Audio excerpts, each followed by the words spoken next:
Bonjour, j'espère que vous allez bien. Nous sommes mardi le 11 août, 11 août, 11 août, 11 août 2020, l'an de grâce. Nous sommes toujours en période de grâce. J'espère que vous allez bien et que vous avez un mindset positif. Si vous n'avez pas un mindset positif, je peux vous aider avec mon programme, le Focus Gym 5.0, 350 $ plus taxes, car en début novembre, je vais avoir besoin de 4 motivés qui sont prêts à me donner 350 $ plus taxes que je vais suivre pendant 1 an et les intégrer à l'amélioration continue pour développer, grâce à mon programme, la performance tant au plan mental que physique. Donc, ils vont s'améliorer dans les 5 dimensions de la vie. D'ailleurs, aujourd'hui, je vais vous entretenir avec ma vidéo sur une des 5 dimensions de la vie et qui s'appelle l'alimentation protéiforme. Qu'est-ce que ça mange en hiver, l'alimentation protéiforme? D'abord, le mot protéiforme, c'est moi qui l'ai créé, ce mot-là, parce que ça n'existe pas. C'est un néologisme, comme on dit en français. Ça vient de protéine. Le préfixe protéine, et forme, c'est-à-dire la disposition physique. Alors, je m'explique. L'alimentation protéiforme, c'est une alimentation qui est plus élevée en teneur de protéines. Okay? Donc, c'est une alimentation où vous allez retrouver plus d'aliments, de produits qui sont plus riches en protéines que d'autres. Okay? L'aspect formel de tout ça, okay, dans protéiforme, la forme, l'aspect formel, c'est simplement que nous allons créer un programme alimentaire fait selon vos besoins. Donc, tous mes motivés vont avoir des ajouts ou des retraits dans leur alimentation sur la base d'apports de protéines. OK.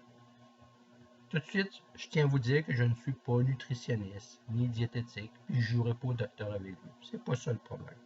Le problème, c'est que tout ce que je vous dis au niveau de l'alimentation protéiforme est disponible amplement sur Internet. Okay? Mais aussi, vous pouvez demander des conseils auprès de diététistes et de nutritionnistes qui ont fait de longues études sur le sujet, puis qui vont corroborer les choses que vous allez entendre de moi, que ce soit dans les prochaines minutes, ou de d'autres personnes qui parlent d'alimentation. D'ailleurs, il y a un site que je vous conseille d'aller voir, car il est toujours en activité, c'est extenso.org. extenso.org. Et vous avez là-dessus différents sujets qui touchent la santé. Okay? C'est une approche holistique de la santé, ce qui est mon approche. Et notamment, vous avez des fiches, on peut appeler ça de même, dans chaque numéro qui concerne les mythes alimentaires. Et aujourd'hui, je voudrais vous parler de l'alimentation protéiforme versus les mythes alimentaires. La désinformation, c'est pas juste au plan de Radio-Canada, puis de LCN, puis de la presse, puis du Journal de Québec, puis tout ça. La désinformation, ça existe également dans le secteur agroalimentaire. Et lorsqu'on parle d'aliments santé, il y a beaucoup de désinformation. Et il y a des mythes, ce que j'appelle moi des idées reçues, qui sont tenaces, et qui sont tenaces parce que certains grands majors de l'industrie agroalimentaire qui ont intérêt à les garder. Aujourd'hui, je vais en aborder quelques-uns. Question de moins diaboliser l'alimentation protéiforme, mais plus vous le placer dans une dimension évidente à voir que ça peut vous aider à adopter une alimentation plus riche en protéines que la moyenne des gens. Okay?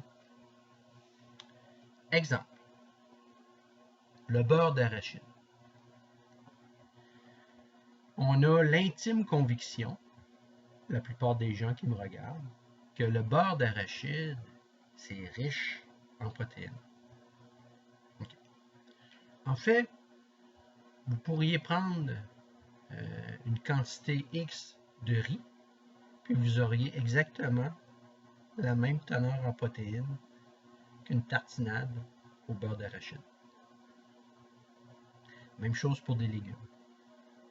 C'est la sélection des produits qui fait la richesse des protéines. Est-ce qu'il y a des aliments qui sont plus riches en protéines que d'autres? La réponse, c'est oui. Il y a des acides aminés. Les acides aminés, c'est les produits qui viennent des protéines que dans notre corps, lorsque les protéines sont traitées, tout ça, ça devient des acides aminés dérivés, on pourrait dire ça comme ça. Les acides aminés, certains acides aminés sont bénéfiques pour notre corps, puis c'est important d'en tenir compte, d'où l'alimentation protéiforme peut nous aider. Autre mythe tenace, le café. Le café, c'est mauvais. Oui. La réponse, c'est ça dépend comment tu en prends de café par jour. Puis les études scientifiques les plus récentes contredisent cette assertion-là, ce mythe alimentaire-là qu'on entretient depuis un demi-siècle en Occident. Au contraire, le café peut avoir des effets bénéfiques sur la santé. Donc, l'intégrer dans une alimentation protéiforme n'est pas mauvais. Surtout si on veut avoir des stimuli au plan intellectuel, à bonne dose, un café peut faire du bien. Un autre exemple de mythe alimentaire qu'on voit et qu'on entend régulièrement, manger après 20 heures, c'est pas bon parce que tu vas mal dormir. C'est parce que c'est pas aussi simple que ça. OK? Lorsqu'on dort, là, on en brûle des calories. Le saviez-vous? Ben, je vous informe que oui. OK? Demandez à une nutritionniste, elle va vous le dire. Notre corps, comme notre cœur bat, il est 24 heures sur 24 en activité.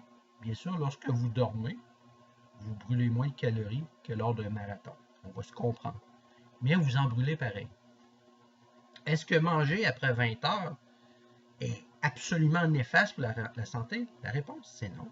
Vous pouvez avoir faim à 9 heures, vous pouvez faire un petit encas et manger, puis vous allez très bien dormir. C'est du cas par cas. Ça dépend de ce qu'on a fait dans la journée. Ça dépend comment était notre horaire dans cette journée-là pour les tâches, etc. Donc, je n'irai pas encourager de dire je vais manger après 20 heures, puis c'est bon pour tout le monde. Il ne faut pas embarquer dans les généralisations. Mais de dire que je me défends de manger après 8 heures parce que c'est pas bon pour la santé, c'est un mythe alimentaire, c'est faux. Je pourrais passer la journée à vous entretenir sur différents mythes alimentaires comme ça, puis vous seriez peut-être décoiffé en disant que finalement, ce qu'on m'a appris n'était pas nécessairement vrai. En fait, c'est qu'il y a beaucoup de gens qui vont, comme je dis souvent, ils lisent les images, puis ils regardent les textes.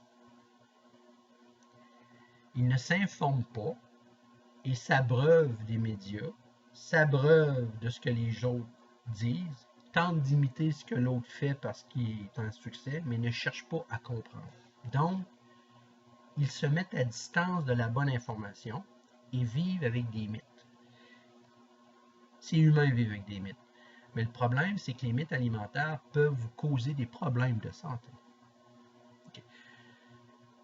Vous privez absolument de café, vous allez très bien vivre pareil. Mais vous devez savoir que vous allez mettre de côté une boisson qui peut vous aider au plan de la santé. Manger du beurre d'arachide, rien que du beurre d'arachide, pour avoir beaucoup de protéines. D'abord, ça coûte cher le beurre d'arachide. Puis, deuxièmement, ben, vous pouvez avoir à moins cher un apport équivalent au quotidien en protéines que le beurre d'arachide. C'est simplement que si vous persistez à entretenir des mythes, vous empêchez de vous améliorer. Et là, on arrive avec mon programme qui est basé sur l'amélioration continue, le Kaizen. C'est la même chose. Kaizen est un mot japonais qui veut dire amélioration continue, qui vient du Lean Management. Donc, l'amélioration continue au plan alimentaire, ça existe. Et c'est ce que j'amène avec mon programme. Souvent, on parle de saines habitudes. Mais de saines habitudes, ça peut devenir aussi des mythes. Et ça peut nous emmener à avoir des problèmes alimentaires. Il y a des gens qui vont chez des médecins, puis ils vont vous dire, je mange bien, j'ai des saines habitudes alimentaires, mais j'ai développé tel problème. Pourquoi? Parce qu'il n'y a pas de diversité, justement. Ce sont des habitudes. Et les habitudes deviennent des mythes. Et c'est ça le problème. Avec un programme comme le mien, le Focus Gym 5.0, je vous montre que l'alimentation doit changer. Même en étant saine, c'est bon de changer les choses, d'en enlever, d'en ajouter, d'expérimenter, etc. Si vous avez l'habitude de tout le temps acheter du riz blanc, essayez le riz brun.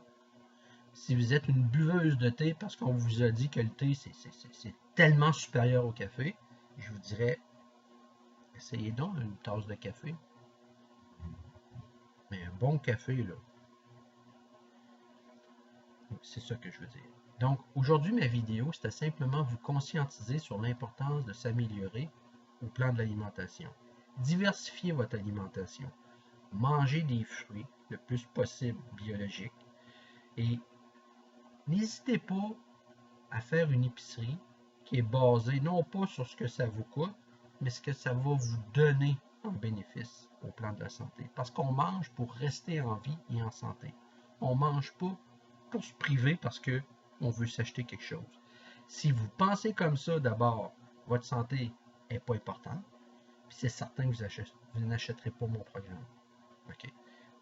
Les gens qui achètent mon programme, c'est parce que sérieusement, dans leur vie, ils comprennent que la santé est le bien le plus important que tous les milliards qu'il y a sur Terre. Okay? Parce qu'une personne qui n'a plus la santé, c'est difficile après la vie. Alors, team, c'est ça que je voulais vous dire aujourd'hui. Puis, en novembre, je commence mon nouveau groupe. Donc, n'hésitez pas à vous inscrire. Ça me prend 4 motivés. Puis, si vous êtes de l'extérieur de la Beauce, mais on fera ça en visioconférence. 350 $ plus taxes, chaque motivé. Et si vous avez des questions sur mon programme, n'hésitez pas à m'écrire. Alors, je vous laisse là-dessus. Passez une belle semaine. Gardez le mindset positif. Puis, évitez la désinformation des mass médias sur toute l'hystérie pandémie. Ça va vous aider également à ne pas embarquer dans des mythes. OK? Bye.